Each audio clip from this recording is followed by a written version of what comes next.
अस्सलाम वालेकुम, मैं हूं शाहिद हुसैन। कल का दिन यानी कि 12 सितंबर का दिन बड़ा अहम है चूँकि मुल्ज़मान ज़हीर और शबीर के जेल जाने के बाद कल उनको पहली बार कराची की एडिशनल डिस्ट्रिक्ट एंड सेशन जज की अदालत में पेश किया जाएगा।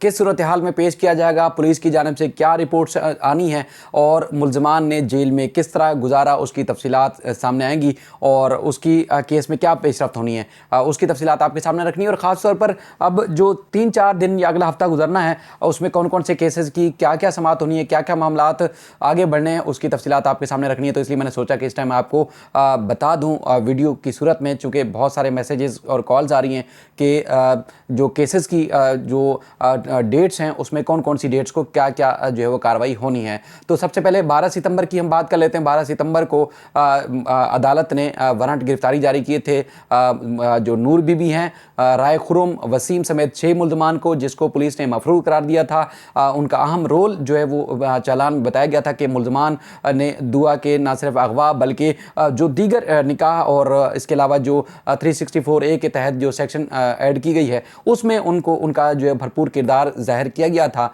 तो उनके अदालत ने नाकाबिल ज़मानत वारंट गिरफ्तारी जारी की थी और पुलिस को कहा था कि उनको गिरफ्तार करके जो है कल यानी कि 12 सितंबर को अदालत में पेश किया जाए। अब पुलिस ने गिरफ्तार किया है नहीं किया, उसकी तफसीलात जो है वो अदालत के सामने रखनी है। कल का दिन इसलिए सईद रिंद साहब के लिए बड़ा अहम है कि क्या वो पहले की तरह माजूरी का इजहार करेंगे या फिर कोई प्रोग्रेस रिपोर्ट अदालत में पेश करेंगे। मेरी जो ज़राए हैं वो बताते हैं कि अब तक पुलिस की तरफ से कोई खातिर जो है कार्रवाई नहीं की गई है जो मफरूर मुल्ज़मान उनकी गिरफ्तारी के लिए। ख़ासतौर पर अदालत ने जिनको गिरफ्तार करने का हुक्म दिया था वो 6 मुल्ज़मान हैं, जिसमें नूर बीबी, राय खुरम एडवोकेट और इसके अलावा वसीम समेत दीगर जो शामिल है। क्योंकि ये जो तकरीबन कोई 12-13 दिन का टाइम था, पुलिस के पास टाइम था और पुलिस के पास इख्तियार भी था कि वो जाती और वहाँ से गिरफ्तार करके ले आती। लेकिन गुज़श्ता 3-4 दिन पहले भी हमने देखा कि नूर बीबी यूट्यूब चैनल के ऊपर तो मौजूद थी, लेकिन पुलिस ने उनको अब तक गिरफ्तारी के लिए अगर कोशिशें नहीं की तो वो क्यों नहीं की और उनकी कारकर्दगी के लिए अब पहली बार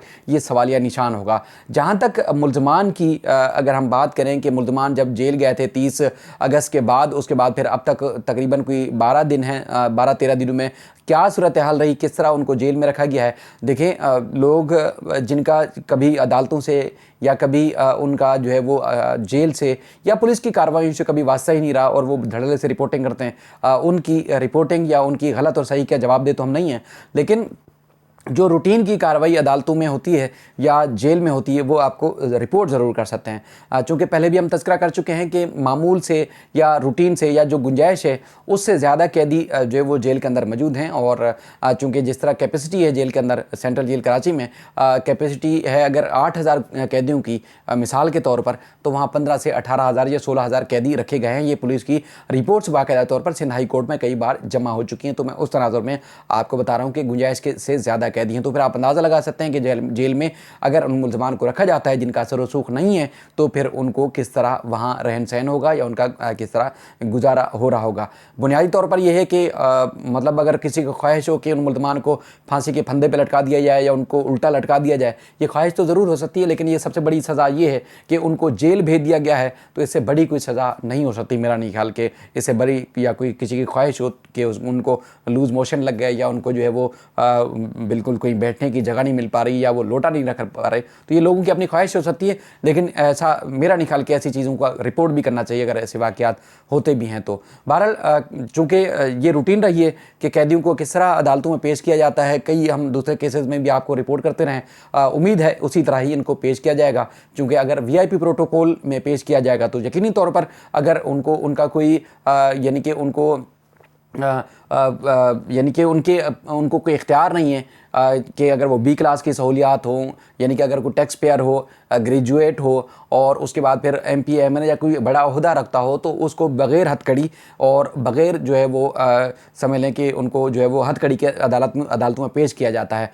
यानी कि उनको सहूलियात भी जेल के अंदर दी जाती हैं जो टैक्स पेयर हूँ, ग्रेजुएट हूँ और प्रॉपर पाकिस्तान की हुकूमत को टैक्स देते हूँ। लेकिन चूँकि ये मेरा नहीं ख्याल कि इतने ज़्यादा पढ़े लिखे मुल्ज़मान हैं और उसके बाद फिर दीगर दीगर जैसे इनके दो साथी जो पहले से जेल में थे, अब उनकी ज़मानत हो चुकी है, जिस तरह उनको लाया जाता था इसी तरह ही उन मुल्ज़मान को अदालत में पेश किया जाएगा। चूँकि टैक्स पेयर भी नहीं है और कोई इनके पास कोई सरकारी बड़ा ओहदा भी नहीं है, तो मेरा नहीं ख्याल कि इनको उस तरह पेश किया जाए। बाकी जिस तरह रूटीन में पहले जो प्रिजनर वैन है, जो कैदियों वाली गाड़ी है, जेल से उनको पहले कराची के यहाँ सिटी कोर्ट का जो लॉकअप है, लॉकअप के अंदर जिसको बख्शी खाना भी कहते हैं पंजाब में, लॉकअप के अंदर रखा जाता है। लॉकअप से फिर बारी बारी उनको इसी तरह टोलियों की शक्ल में मुख्तलिफ अदालतों में पेश किया जाता है। कल इंशाल्लाह पेश करेंगे तो हम कोशिश करेंगे आपको वो उनकी सारी सूरत हाल से भी आगाह करें।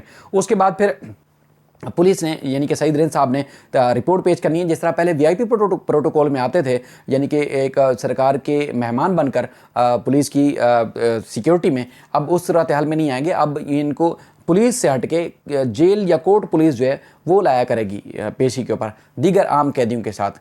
यानी कि जैसे पहले दो भाइयों को लाते थे और विक्टी का निशान बना के और मखसूस रास्तों से उनको लाया जाता था, अब ये इनके लिए मखसूस प्रोटोकॉल और मखसूस रास्ते, मखसूस गाड़ियाँ नहीं होंगी। ये एक आम जो मुल्ज़मान हैं जिन्होंने मुख्तलिफ ट्रायल का जो मुल्ज़मान सामना कर रहे होते हैं, उसी तरह की इनको सूरत हाल के अंदर जो है वो पेश किया जाएगा। कोई मखसूस प्रोटोकॉल नहीं दिया जाएगा। और ख़ासतौर पर कल की जो तफ्तीशी अफसर की रिपोर्ट है वो बड़ी अहम होगी। अगर पुलिस गिरफ्तारी से एक बार फिर माजूरी का इजहार करती है तो एविडेंस और रिकॉर्ड कुछ ऐसे मौजूद हैं कि मुल्ज़मान तो लाहौर में अपने घरों में और मुख्तलिफ जो अमूर खानादारी थे उनको वो तो निभाते रहे, लेकिन पुलिस की पहुंच से क्यों दूर रहे, वो सवालिया निशान है। और यकीन तौर पर अदालत को इस मामले में आगाह भी किया जा सकता है कि पुलिस ने क्यों नाकामी का इजहार किया, या पुलिस ने खुद से कोशिश नहीं की, या पुलिस को मुल्ज़मान मिले नहीं अगर वो गिरफ्तार नहीं हुए। तो इसके लिए अदालत के सामने तफसीलात रखी जा सकती हैं। इसके अलावा कल ये खासतौर पर मुल्ज़मान की हाजिरी लगाई जाएगी और मफरूर मुल्ज़मान के हवाले से जो पेशरफ्त होगी, प्रोग्रेस होगी,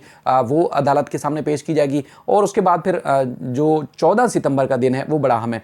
14 सितंबर को मुल्ज़मान यानी कि ज़हीर और शबीर की ट्रायल कोर्ट में दरख्वास्त ज़मानत पर दलाइल मुकम्मल होने के ऊपर फैसला महफूज हो चुका है। जिब्रान नासिर साहब ने और उधर जो मुल्ज़मान के वकला हैं उनकी तरफ से दलाइल दिए गए थे। अदालत ने फैसला महफूज किया था। 14 सितंबर को वो फैसला एडिशनल डिस्ट्रिक्ट एंड सेशन जज की अदालत से सुनाया जाएगा कि मुल्ज़मान की क्या इनको ज़मानत पर रिहा किया जाना है या नहीं किया जाना, उसका फैसला 14 सितंबर को सुनाया जाएगा। इसके अलावा 164 की दरख्वास्त के ऊपर भी 14 सितंबर को ही फैसला सुनाया जाना है, और क्या बच्ची का 164 होना है या नहीं होना उससे मुताल्लिक भी।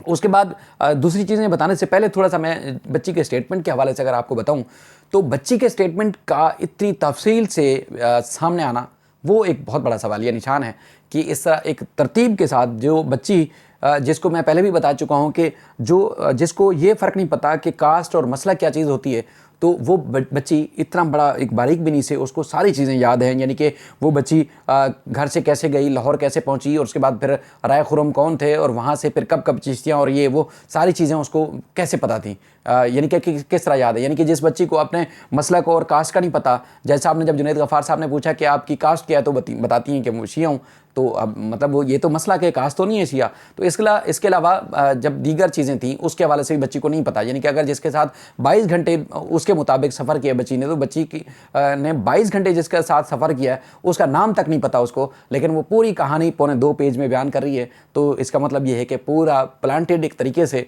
किसी को फंसाने और किसी को बचाने के लिए इतना बड़ा स्टेटमेंट जो है वो रिकॉर्ड पर लाया गया है।